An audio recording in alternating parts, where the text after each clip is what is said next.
प्राचीन काल की बात है जब सृष्टि का संतुलन देवों और असुरों के बीच की शक्ति पर निर्भर था। एक बार की बात है, देवताओं के राजा इंद्र अपनी सवारी ऐरावत हाथी पर बैठकर भ्रमण कर रहे थे। रास्ते में उन्हें महर्षि दुर्वासा मिले। दुर्वासा ऋषि, जो अपने क्रोध के लिए विख्यात थे, ने भगवान विष्णु से प्राप्त एक दिव्य पुष्पमाला इंद्र को भेंट स्वरूप दी।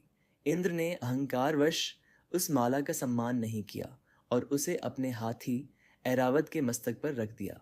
हाथी ने माला की तीव्र गंध से परेशान होकर उसे अपनी सूंड से खींचकर जमीन पर फेंक दिया और उसे अपने पैरों तले रौंद डाला। जब महर्षि दुर्वासा ने अपने द्वारा दी गई दिव्य माला का यह अपमान देखा तो उनका क्रोध सातवें आसमान पर पहुंच गया। उन्होंने उसी क्षण इंद्र को श्राप दिया।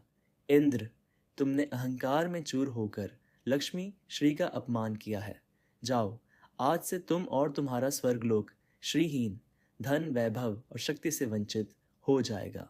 स्वर्ग का पतन और असुरों का उदय दुर्वासा आर्षि के श्राप के कारण देखते ही देखते तीनों लोकों से सुख समृद्धि लुप्त होने लगी।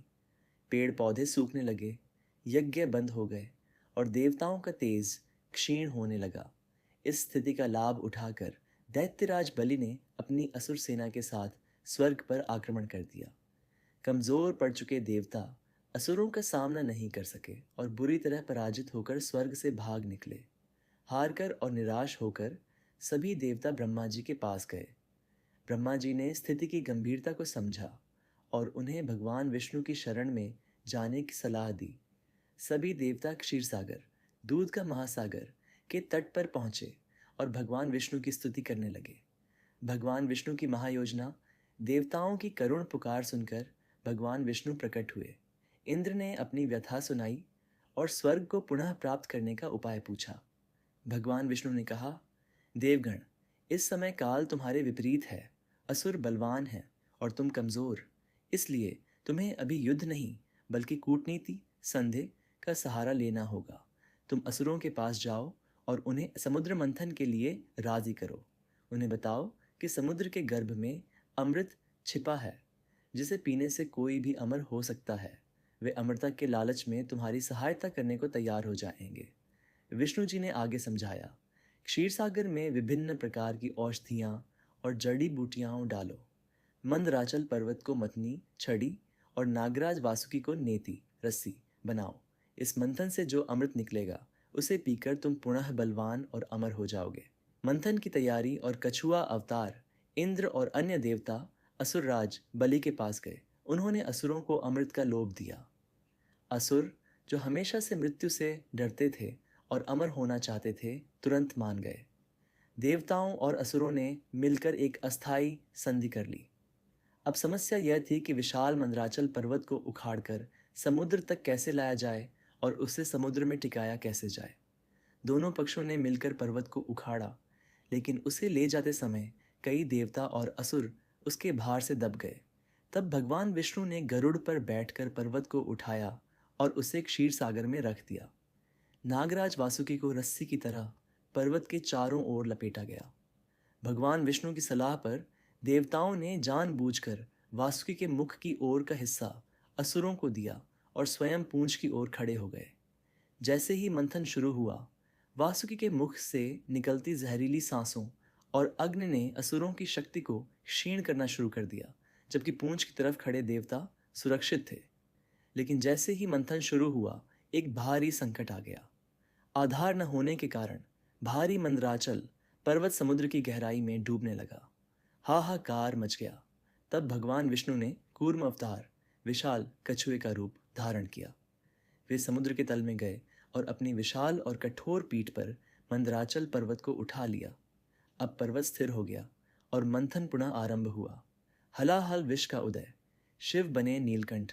जैसे ही देवताओं और असुरों ने पूरे वेग से समुद्र को मथा, सबसे पहले उसमें से अमृत नहीं बल्कि हलाहल नामक भयंकर विष निकला। यह विष इतना घातक था कि इसकी लपटों से 10 दिशाएं जलने लगीं। देवता, असुर, मनुष्य और गंधर्व सभी का दम घुटने लगा। पूरी सृष्टि के विनाश का खतरा मंडराने लगा। त्राहिमाम त्राहिमाम करते हुए सभी भगवान शिव की शरण में कैलाश पर्वत पहुंचे। उन्होंने महादेव से रक्षा की गुहार लगाई।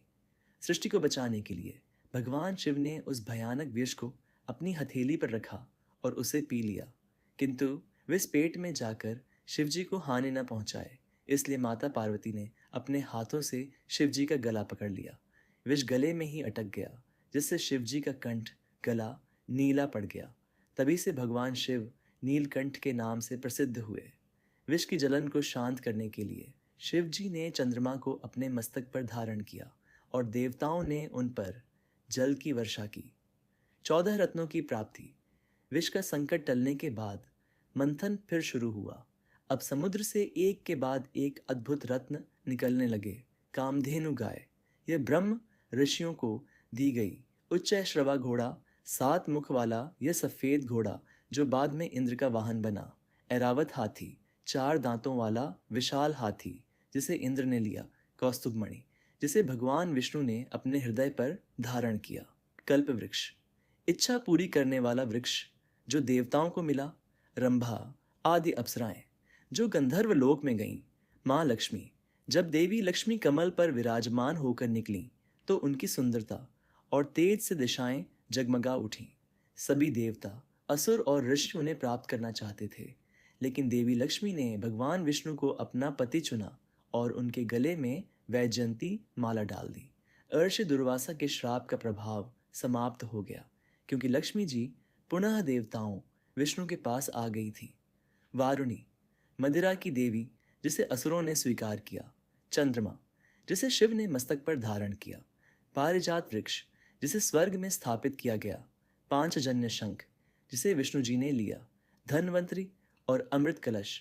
अंत में भगवान विष्णु के अंशावतार भगवान धन्वंतरी अपने हाथों में अमृत से भरा स्वर्ण कलश लेकर प्रकट हुए। अमृत के लिए संघर्ष। अमृत कलश को देखते ही असुरों में लालच जाग उठा। वे संधियों को भूल गए और धन्वंतरी जी के हाथ से अमृत कलश छीनकर भागने लगे। देवताओं ने विरोध किया तो असुरों ने उन पर आक्रमण कर दिया।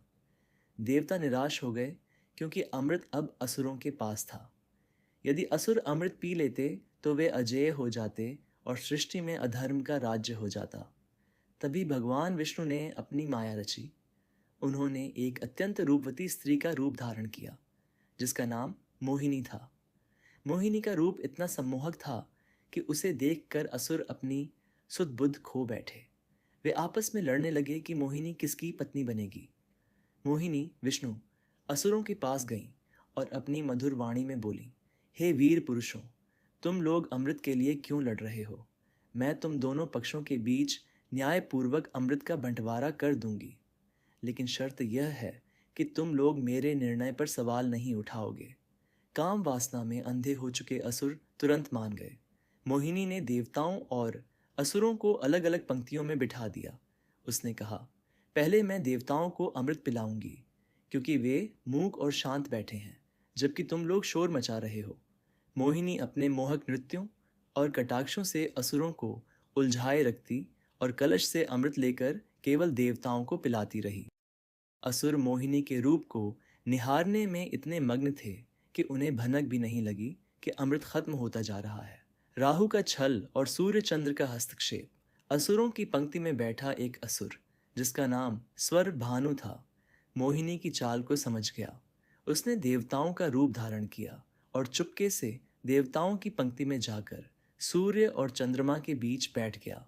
जैसे ही मोहिनी ने उसे अमृत पिलाया, सूर्य देव और चंद्रदेव ने उसे पहचान लिया और चिल्लाए, यह असुर है। तभी भगवान विष्णु ने अपना मोहिनी रूप त्यागा और अपने सुदर्शन चक्र का आह्वान किया। इससे पहले कि अमृत स्वर भानु के गले से नीचे उतरता, सुदर्शन चक्र ने उसका सिर धड़ से अलग कर दिया। चूंकि अमृत उसके गले तक पहुंच चुका था, इसलिए उसका सिर और धड़ दोनों अमर हो गए। उसका सिर राहु और धड़ केतु कहलाया। प्रतिशोध की भावना से राहु और केतु आज भी पूर्णिमा और अमावस्या के दिन सूर्य और चंद्रमा को ग्रसने, ग्रहण लगाने का प्रयास करते हैं। देवासुर संग्राम और निष्कर्ष। जब असुरों को होश आया कि उनके साथ छल हुआ है और सारा अमृत देवता पी चुके हैं, तो वे क्रोधित हो उठे। उन्होंने भीषण युद्ध आरंभ कर दिया, लेकिन अब स्थिति बदल चुकी थी। अमृत पीने के कारण देवताओं में अपार शक्ति आ गई थी।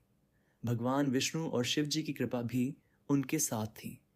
इस महायुद्ध में इंद्र ने अपनी वज्र शक्ति से और भगवान विष्णु ने अपने सुदर्शन चक्र से असुरों की विशाल सेना को परास्त कर दिया। असुर अपनी जान बचाकर पाताल लोक भाग गए। इस प्रकार समुद्र मंथन की महागाथा समाप्त हुई।